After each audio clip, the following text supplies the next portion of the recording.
खुले मंच से छूट दे के बोल रहे हैं, आप कंठी पहनते हो, नित्य तिलक धारण करते हो, एकादशी नियम करते हो, तो आपको ये नहीं पूछना चाहिए कि मेरा उद्धार कैसे हो। उद्धार तो हो गया।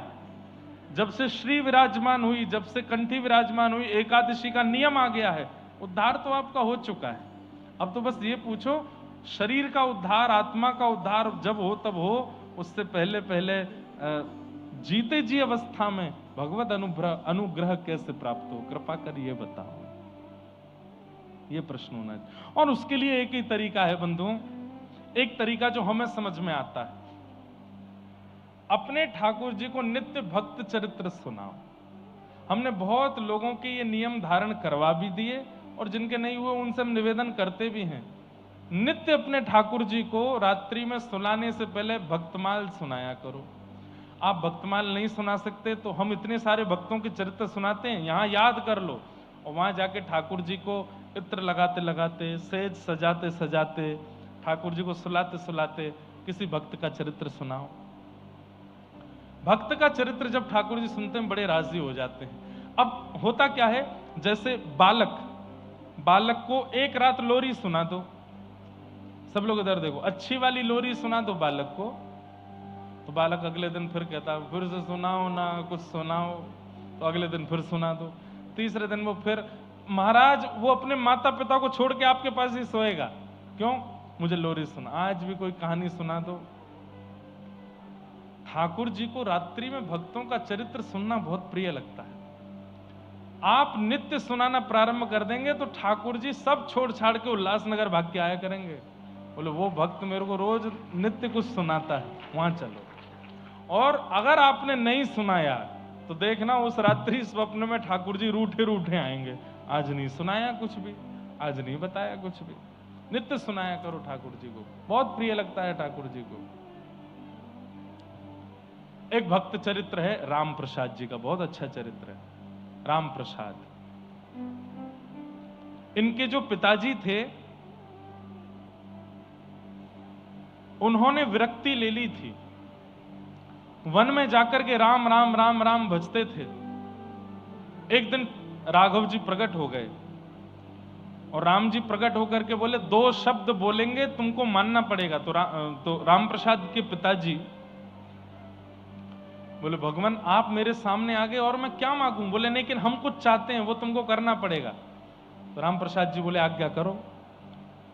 राम प्रसाद जी के पिताजी बोले, आज्ञा करो। तो राम जी बोले, विवाह कर लो। तो ये तो बड़े व्याकुल हो गए, बोले कि मैं सब छोड़ छाड़ करके इनकी शरण में आया और ये कह रहे हैं ब्याह कर लो। और ठाकुर जी अंतर ध्यान हो गए।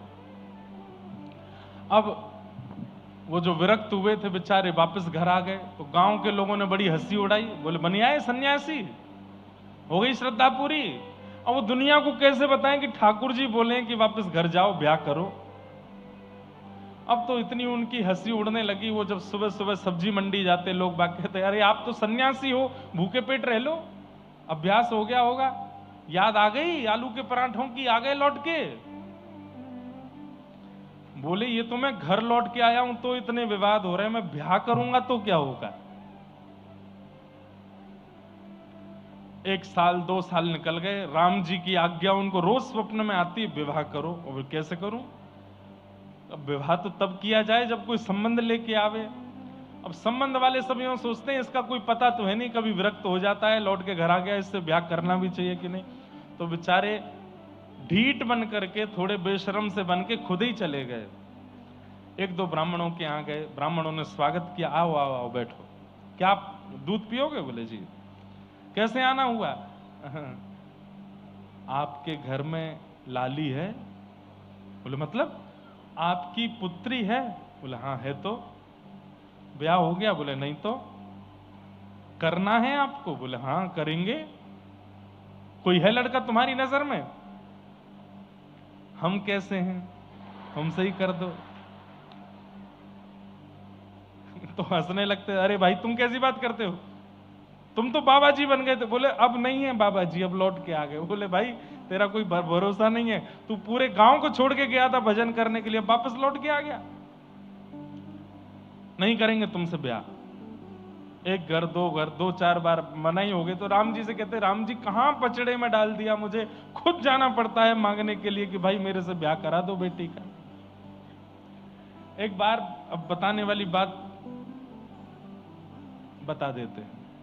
एक बार हमारे स्कूल में एक प्रोग्राम हुआ था एनुअल फंक्शन में, और उसका नाम था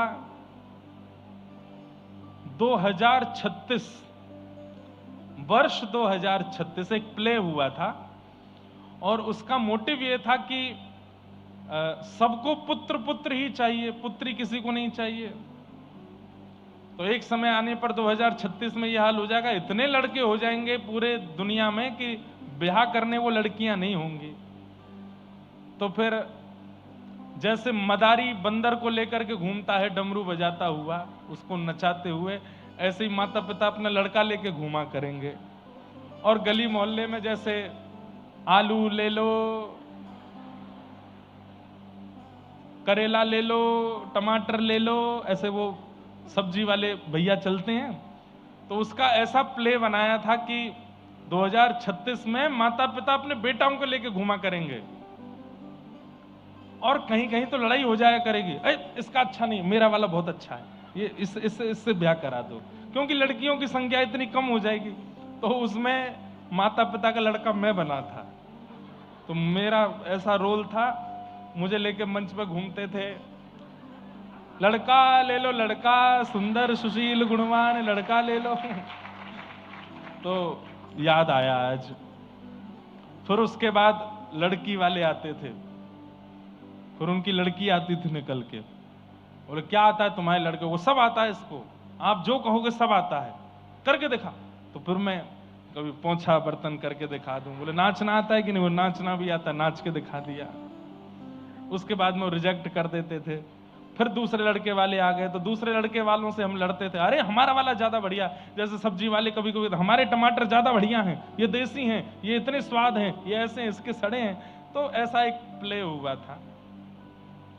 तो आज इनका चरित्र में भी वही लग रहा है बेचारे इनके। चलो मेरे साथ तो जो प्ले हुआ था उसमें माता पिता थे, इनके तो कोई भी नहीं थे, ये खुद ही जा रहे थे और रोज रात में आके रोते, हे राम जी कहां मुझे डाल दिया, मुझसे कहते हो विवाह कर लो, मैं खुद जाना पड़ता है मुझे अपने संबंधों के लिए। तो राम जी एक दिन स्वप्न में आए, बोले कल तुम जहां जाओगे वहां तुम्हारा विवाह हो जाएगा। और अगले दिन एक घर में गए और वही जाके बोले आपकी बेटी है? बोले हाँ, हमसे ब्याह कर दो। तो पहले तो वहां पर भी थोड़ी बात उटपटांग हुई, लेकिन बाद में फिर उनका ब्याह हो गया। ब्याह होने के बाद जो इनकी संतान हुई उनका नाम इन्होंने रखा राम प्रसाद, क्योंकि राम जी की कृपा से हुए। जयपुर में रहते थे, गोविंद देव जी का मंदिर बगल में था। तो राम प्रसाद जो बालक था वो रोज गोविंद देव जी के मंदिर छोटी अवस्था में जाता और गुसाइयों के बालकों के साथ वहां जो पुजारी जी थे उनके बालकों से खेलता था। तो तब मंदिर में इतने दर्शनार्थी तो आते नहीं थे, बाहर का प्रांगण जो दर्शन का है वहीं पर राम प्रसाद और सेवायत गुसाई जी के दो बालक, राम प्रसाद की उम्र के ही थे, उनके साथ वो खेलता था। खेलते खेलते कभी कभी नजर पड़ती गोविंद देव जी पर, तो गोविंद देव जी को देख करके बोलता, तुम क्यों खड़े रहते हो, तुम भी आ जाओ खेलो हमारे साथ। ऐसे गोविंद देव जी को बुलाते। तो वो जो गुसाई जी के दो बालक थे वो कहते ये नहीं आएंगे। बोले क्यों? अरे हम कब कितनी बार इनको बुला चुके, ये आते ही नहीं, ये भीतर ही खड़े रहते हैं, चंदन फोटा इत्र लगा करके पूरे दिन ऐसे ही खड़े रहते हैं। तो राम प्रसाद जी को ऐसा लगता था ये लाडला बालक है, जैसे लाडले बालक होते हैं ना, उनकी माताएं तैयार करके घर में ही रखती हैं, बाहर नहीं जाने देती। ऐसे ही राम प्रसाद जी बोले लाडला बालक है। तो राम प्रसाद जी कभी कभी चिढ़ा चिढ़ा के खिलाते थे, देखो हमको तो गोटी खेलने में इतना आनंद आता है, हम तो ऐसे खेलते हैं, हम तो, तुम बैठे रहो भीतर ही। एक दिन वो गुसाई जी के जो दो बालक थे वो अपने नानी के घर चले गए और राम प्रसाद जी अपनी गोटी लेकर के आए और मंदिर में आके थोड़ी देर प्रतीक्षा करते रहे। जब गुसाई जी के बालक नहीं आए बहुत देर तक, तो उनसे ही बोले गोविंद देव जी से, आप ही आ जाओ, आज तो वो दोनों भी नहीं आए खेलने, मेरा मन ही नहीं लग रहा है, अकेले कैसे खेलूं गोटी। आप आ जाओ ना मेरे साथ। अरे एक बार खेल के तो देखो, आपको नहीं अच्छा लगे कल से मत आना, एक बार आओ तो सही बाहर। देखो ऐसे खेलते हैं, ऐसे खेलते। अब थोड़ी देर खेलने के बाद फिर राम प्रसाद जी ने क्या किया, अब गोटी में कोई नियम होता है कि ये गोटियां हैं, इसको ऐसे मारना है। तो मार करके राम प्रसाद जी बोले अच्छा ठीक है तुम मत आओ खेलने, लेकिन मैं तुम्हें बोलता हूं वो वाली गोटी अगर तुमने मार के दिखा दी तो मैं अपनी सारी गोटियां तुमको दे जाऊंगा। अब जैसे ही ठाकुर जी को रोज इतना कहते, इतने शुद्ध पवित्र हृदय से छोटा सा बालक बुलाता है। एक पुजारी जी बैठे बैठे वहां सोते रहते थे और एक दरबान बाहर बैठा रहता था। ठाकुर जी ने दोनों के साथ में लीला करी। दरबान को तो बहुत तेज भूख लगी तो वो भागा भोजन करने, और जो पुजारी जी बैठे थे उनका पेट खराब हो गया तो वो चले गए शौचालय के लिए। यहाँ पुजारी जी गए, वहां दरबान गया, सब चले गए, अकेला राम प्रसाद खेल रहा था और ठाकुर जी से कह रहा आओ आओ ये मार के दिखाओ। इतने में ठाकुर जी बंसी तो रखी नीचे और अपना फेंटा कस के बोले ए राम प्रसाद आता हूं मैं, और गोविंद देव जी कूद के सामने आ गए। अब तो वो राम प्रसाद उनको देखे, ठाकुर जी बोले जल्दी दे जल्दी दे जल्दी गोटी दे। गोटी उसकी ले ली और लेकर के ठाकुर जी ऐसे पकड़े, एक आंख बंद करके मारे, और जो जो गोटी वो बताए सब ठाकुर जी उड़ाते जामे, इधर से उधर इधर से उधर। अब राम प्रसाद के तुम इतना अच्छा खेलते हो फिर खेलने क्यों नहीं आते हमारे साथ, इतना बढ़िया तो खेलते हो। ठाकुर जी बोले बात मत बना, जल्दी कर, समय नहीं है मेरे पास। और दोनों खेलते रहे। इतने में ही दरबान लौट के आने लगा, यहाँ पुजारी जी भी स्नान ध्यान करके वापस आने लगे। तो ठाकुर जी ने क्या किया, जल्दी से अपनी पीतांबरी में सारी गोटियां समेट करके वो भर के गए और भीतर जाके फेंटा में बांध के खड़े हो गए। अब दूर वहां पे वो राम प्रसाद खड़ा है, अरे खुद तो गयो, मेरी गोटी और ले गो भीतर, मेरी गोटी चाहिए मेरी गोटी चाहिए। अब तो रोवे सो रोवे। पुजारी जी आए, हे राम प्रसाद क्यों रोता है, मेरी गोटी ले गया मेरी गोटी ले गया, इसके पास मेरी गोटी रखी है। बाहर से दरबान आ गया, इसको तो मैं बताता हूं, रोज आ जाता है यहां पे ऊधम मचाता है, क्यों रो रहा है, मैं नहीं आऊंगा कल से, मेरी गोटी लेके गया भीतर, इससे मेरी गोटी मांगो। पुजारी जी आदि बोले भग जाए यहां से, नहीं तो तेरे को बताएंगे अभी। बोले मैं चला जाऊंगा, पहले मेरी गोटी दिलवाओ इनसे। पुजारी जी बोले इन पे कहां है गोटी, कोई गोटी नहीं है। अरे इनकी गोटी वो फेंट है ना जहां पे बंसी रखते हैं, वहां देखो किनारे से बढ़ रही है, वो फेंटा खोल के देखो उसमें गोटी रखी है मेरी। पुजारी जी बोले तेरे कहने से फेंटा खोलूंगा मैं। राम प्रसाद बोले मैं जीवन में नहीं आऊंगा यहां खेलने, पर मेरी गोटी दे दो। ये तो बहुत बड़ा चोर है, वैसे खेलने नहीं आता तो आज मेरी गोटी लेके भाग गया। जब बहुत रोए तो पुजारी जी बोले ले अभी खोल के दिखाता हूं। जैसे ही फेंटा खोला, फेंटा खोलती सारी गोटियां नीचे। अब तो पुजारी जी देखें और गोविंद देव जी को देखे, जय जय सच में गोटी खेल के आए। राम प्रसाद जी तो रो रहे मेरी गोटी दे दो, मैं नहीं आऊंगा कल से खेलने। पुजारी जी के नेत्र सजल हो गए और जाके बोले ये सच में आए थे। बोले हाँ, कैसे आए थे। बोले आप कहीं चले गए थे और उसके बाद मैं इनको रोज बुलाता था आ जाओ, पर मैं नहीं बुलाऊंगा, ये तो बहुत बड़ा चोर है। और इसने अपनी बंसी ऐसे रख के और जोर से छलांग मारी ऊपर से नीचे, और यहां ये गोटी उड़ा, ऐसे गोटियां उड़ा उड़ा के गया, और आपके आने से पहले मेरी सबरी गोटी लेके भाग गया।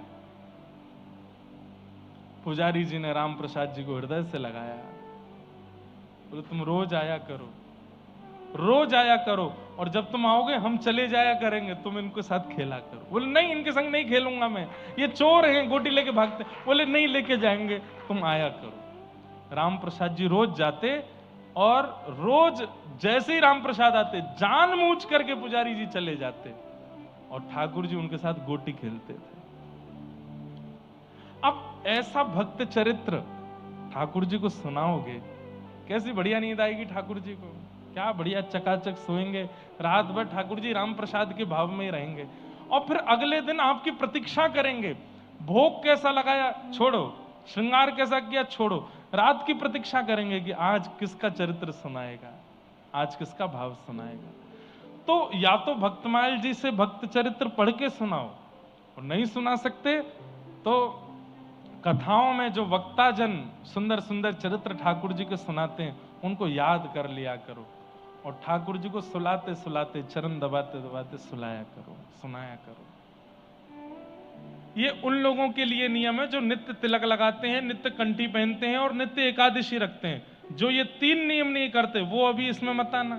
वो पहले तिलक लगाना प्रारंभ करो, पहले एकादशी करना प्रारंभ करो, पहले कंठी पहनना प्रारंभ करो, पहले उस नियम में तो आओ जिससे देह का कल्याण हो, फिर उसके बाद भगवत रिझाने की आपको अनुमति मिलेगी। ठाकुर जी को रिझाओ। हाँ।